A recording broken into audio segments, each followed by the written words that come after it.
So this just came out, the Oxford Handbook of Buddhist Ethics. And my friend Justin Whitaker and I have a paper in it.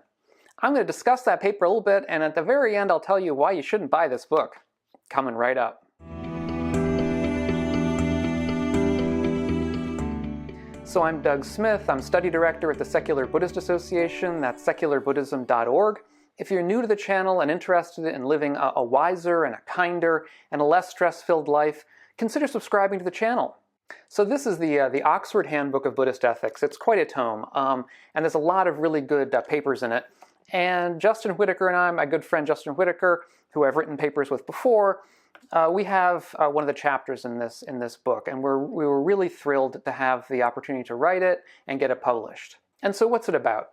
Basically what we're writing about is the foundation, some of the foundations of Buddhist ethics.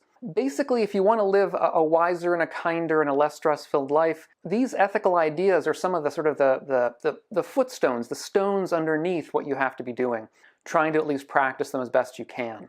But I wanted to discuss a little bit about our paper in this book. To begin with, the question is, what is ethics? What do we mean by ethics? Because there's a couple of different ways we can understand this. The first way that we might think of ethics is kind of the way that we use it in everyday life. It's the way that a lot of also Western philosophy has tended to approach the question, which is, what do we do? What sorts of actions are actions we should do? What sorts of actions are actions we shouldn't do? So, for example, we have the Ten Commandments about things you shouldn't do. We have laws on the books that tell us the sorts of things that the government says we shouldn't do, and as well the punishments for them if we don't do them. So, I mean, that's one way of approaching ethics, is to try to think of it as a list of do's and don'ts. But there's another way of approaching ethics that is less, we might say, legalistic. And it's a way of approaching ethics that goes back to ancient Greece. It goes back really to the dawn of philosophy.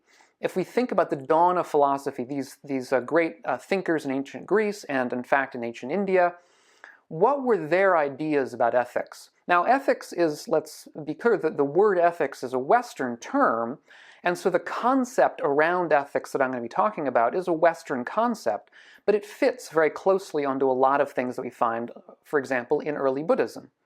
And so when the Greeks came to this question about what was ethics, or really, if we're honest, what was philosophy, because that was really their question, what was philosophy? It was love of wisdom. It was a love of living the good life. It was an attempt to try to find out what wisdom was, what the good life was, how we could live the best sort of life. And that's, of course, a much more global, a much bigger question than the question about, which particular actions should we do or not do. Because which actions should we do or not do, you can have sort of a list of them and sort of, check off the list and just sort of keep in your mind not to do certain things. But living the best sort of life is a much more global, complicated, and interesting question. Of course, that's the one that the Greeks were after, the ancient Greeks were after when they were talking about ethics, and that's also what the Buddha was after in his, I would say, enormous ethical system. So our paper is about certain key categories that were used by the Buddha to frame his idea about ethics, about how we should approach the world, how we should approach life, how we should approach a daily practice, if you like. And part of that way that we should approach a daily life, approach practice, involves ethics in the first sense that I just talked about, in this idea of rules, of things that we should and shouldn't do. That is part of it, but that's only part. So he almost subsumes that small part of what we think of when we think of ethics in a kind of a Judeo-Christian sense or in a legal sense. He subsumes that into the bigger picture. And so he has probably his simplest and most, what we would say, grand or profound way of looking at this is three categories. That is, we can translate the first ethics. Sila is this Pali term. The second one is meditation. It's often it's the Pali term samadhi, often translated meditation. And the third one is panya, or wisdom, sort of like the philosopher's love of wisdom. Philosophy means the love of wisdom. Ethics, meditation, and wisdom are the three, this triad, that make up the grander sense of Buddhist ethics with a capital E, if you like. It includes the first idea of doing certain things and not doing certain things. It includes practices, certain kinds of cultivations, meditative cultivations that we do regularly. And it includes wisdom, which is sort of like the goal, where we're trying to find out what are the kinds of things, the way the world is. And so I'm going to go through this a little bit so to give you a flavor of what we discussed in the paper. So first let's discuss sila, which is the first term in this triad. And sila is ethics, again, in the sort of first sense of the word, of certain things we should and shouldn't do.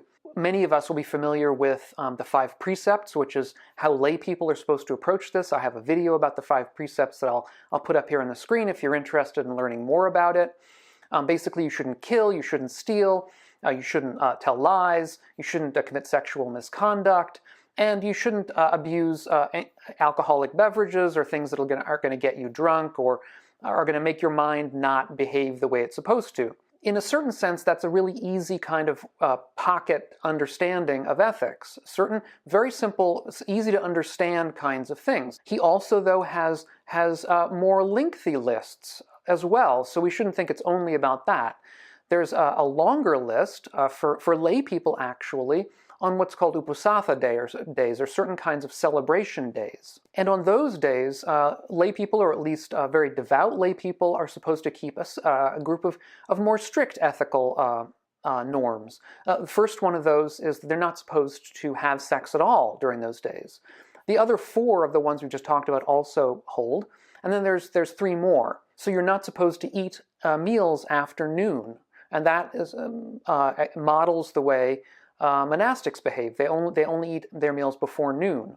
The second is that they're to abstain from different kinds of entertainment. They're supposed not to dance and not to sing, and not to go to shows, not to adorn themselves with rings or other kinds of jewelry or perfumes.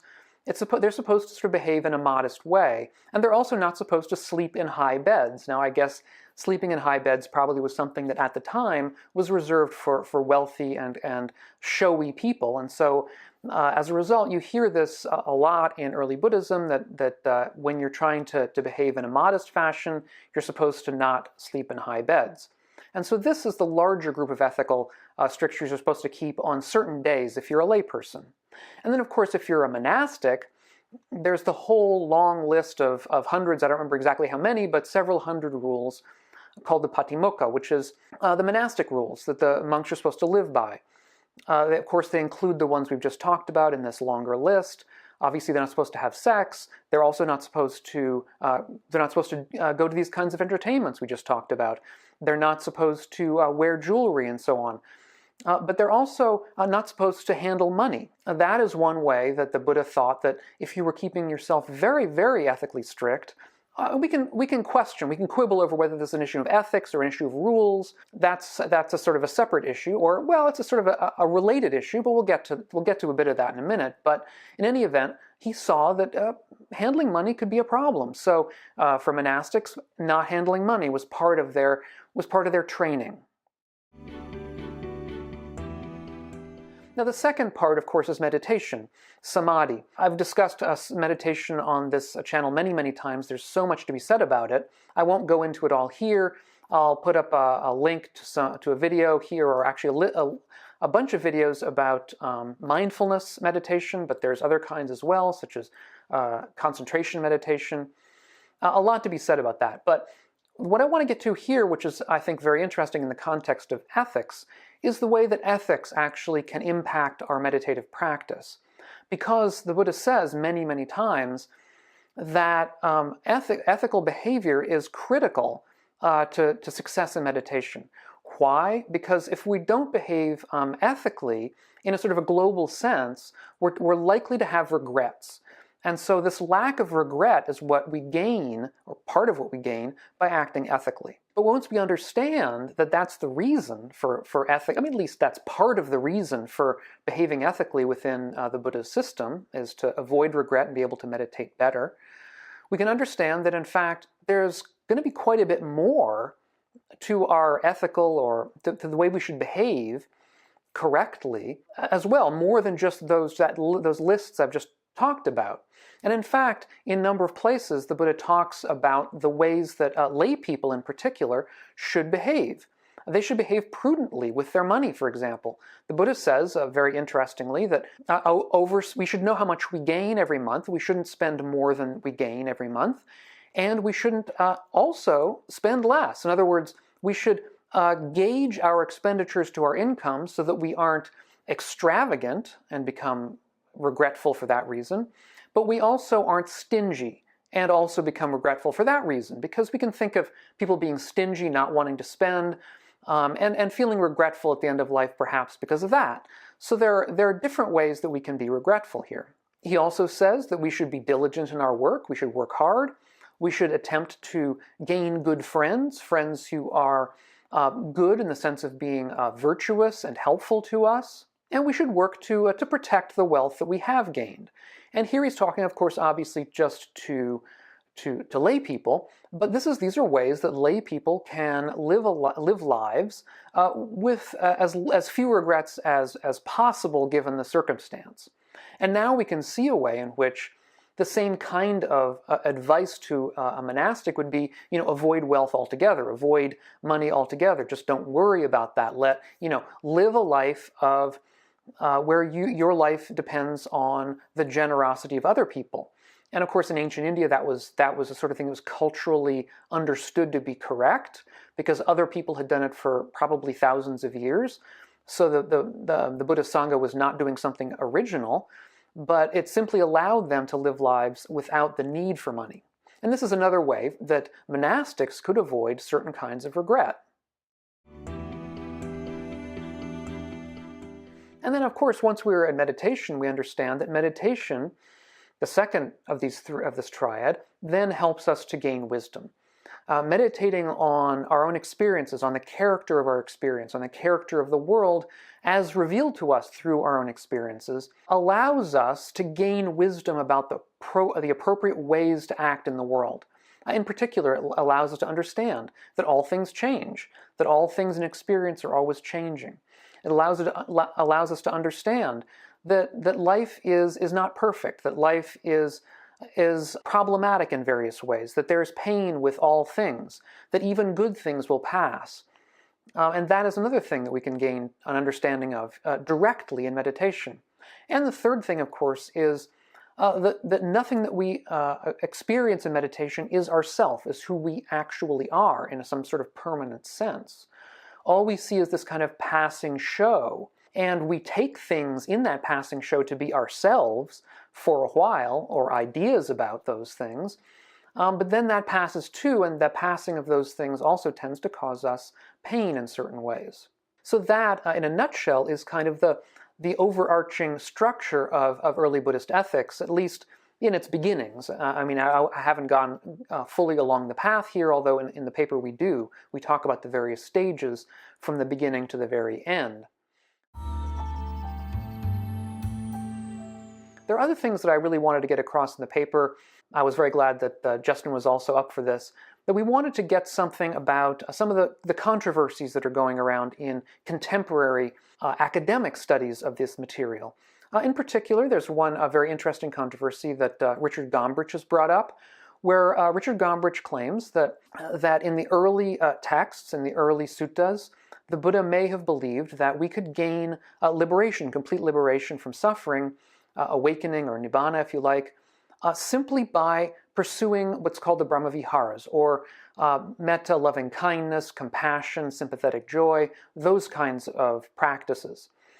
And so he looks at one particular text and claims that through this text it seems to show that the Buddha thought that simply by doing these kinds of practices we get all the way to the end. Now this is a very controversial claim. There are other people who don't believe that that's correct, and there certainly are other actual suttas in the early material that contradict this claim. So if he's right, then it would only show that the Buddha said this sometimes, because certainly there are other places where he does not say it, or he says the opposite actually. So that's one controversy that we wanted to bring up in this context. And another one, which I think is very, very interesting, is a controversy over whether there is actually a unified path towards liberation in the early texts, or whether there are two competing pathways.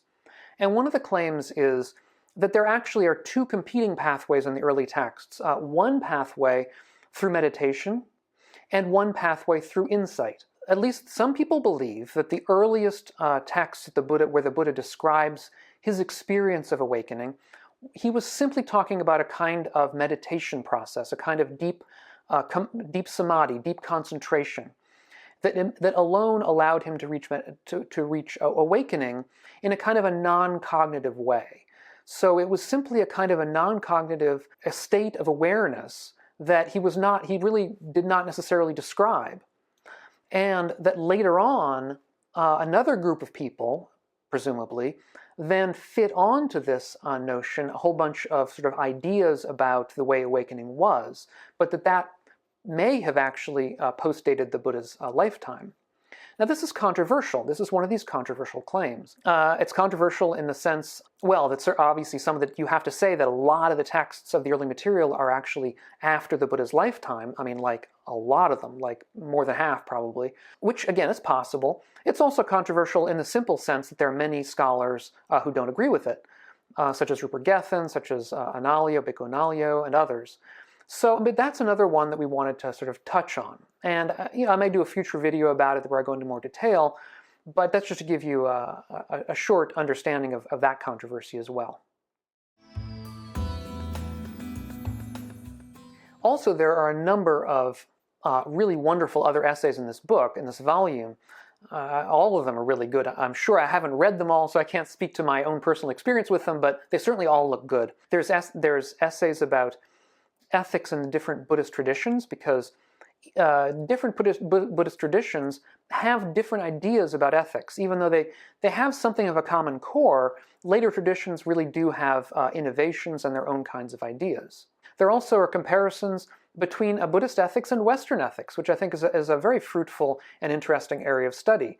And taking that farther, there are a number of very interesting essays at the end of the book that touch on deep issues of contemporary concern, such as what Buddhist ethics might say about justice, or about economics, or about the environment, or about euthanasia, or women's rights, or abortion.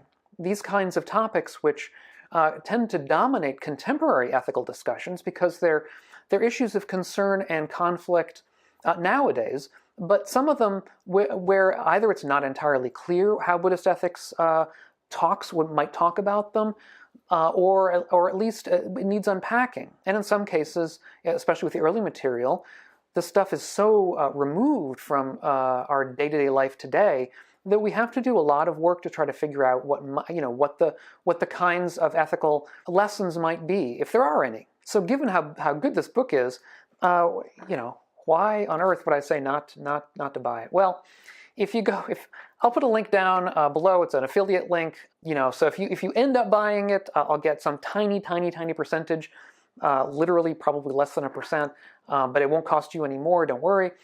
But the problem with the book is it's $150 on Amazon right now, which I think is crazy. And I don't know why Oxford decided to put it at that price. Some people think, I've talked to other people about this, some people think it may be because it's really supposed to be for libraries. And if that's the case, then go to your library and check it out someday. It is definitely written for a more academic audience. The papers are dense, including ours, unfortunately. But it's written at a certain kind of a level where the essays are deep, getting into a lot of really, really interesting material in all different aspects of contemporary Buddhism and earlier Buddhism. So if you have any other questions or any questions at all about this, please put them down below. Thanks so much for watching, for indulging me and showing off this new book that they sent me. Fortunately, I wrote a paper for it, so I didn't have to pay for the book, because I don't think I would have necessarily paid that. In fact, I know I wouldn't have, but I'm glad I have a copy. It's a very good book, and if you do find a copy and in your local library, I suggest taking a look. So thanks so much, and we'll catch you on the next one of these videos. Bye-bye.